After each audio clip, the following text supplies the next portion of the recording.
Hey everybody, it's Mike Young, lifestyle nutritionist with aPlantBasedDiet.org. Welcome to chapter 86 of my book, Live to 150. This one's entitled Food as Grown. And I've done a number of chapters with food, the word food in there, because food is so important. Like we said, 80% of everything going on has to do with the food and drink you are sticking, or other substances you're sticking in your mouth, food-like products, whatever you want to call it, cigarettes, smoking devices, or things of any kind. Let's get right to the thick of it.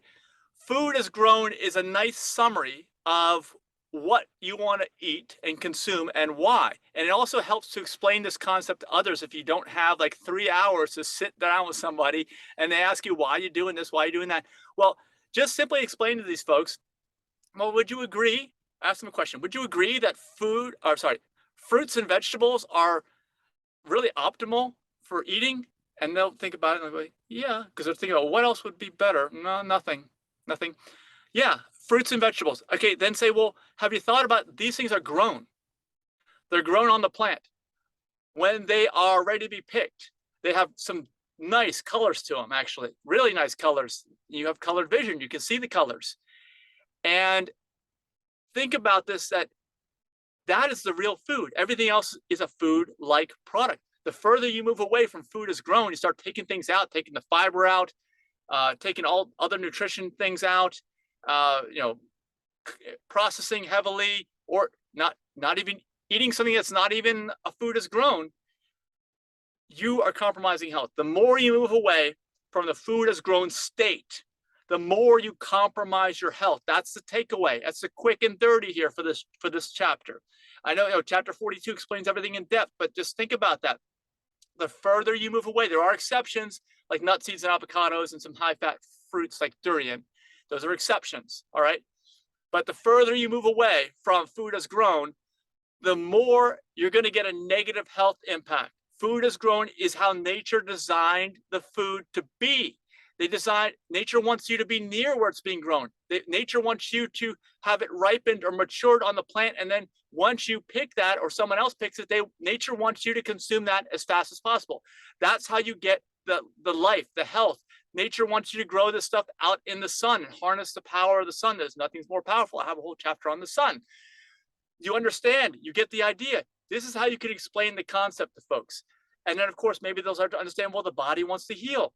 The body's a machine. The body tells you when things are wrong. It's called disease. It's called disease symptoms. We don't want to manage the symptoms of disease. We want to get to the root cause of what's going on. And usually that involves the fact that you've moved too far away, too far out of balance. You are no longer eating food as grown as the majority of your diet, if not all your diet. And is it even any of your diet, depending on how bad it is? I've seen some people and folks have wondered, how can this person even continue to be alive with what they're eating? It may be considered plant-based, maybe considered vegan. We're not talking about that. That's why I'm saying food is grown without chemicals. Why would you need chemicals if it's part of nature? You don't want to do that.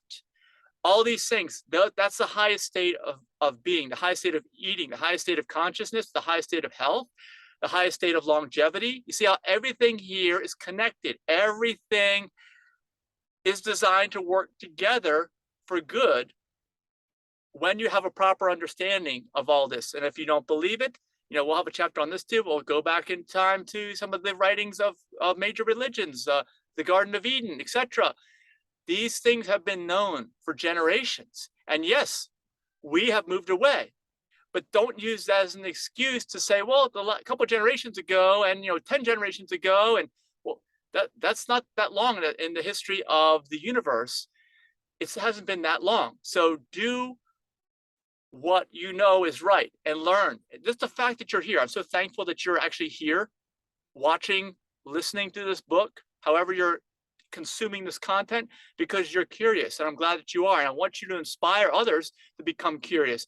And actually, this chapter kind of summarizes the entire book, the entire concept, because if you really truly get this about food as grown and why everybody knows you should eat fruits and vegetables and why certain ones are going to be better than others in certain states of growing, certain states of picking, et cetera, all these different factors that can be done because life is complicated, you can see where true health, real health where it originates for humans, and the food that you should be consuming, and the lifestyle that you should be leading. And that's basically it. So if you have some more input, please give it to me. I'd love to hear your thoughts on this. Please share this with friends. Share how simple living to 150 can be, or at least 150-year lifespan, expected lifespan, and not a sick lifespan. A real fun, enjoyable, full of life 150. That's what we want to see.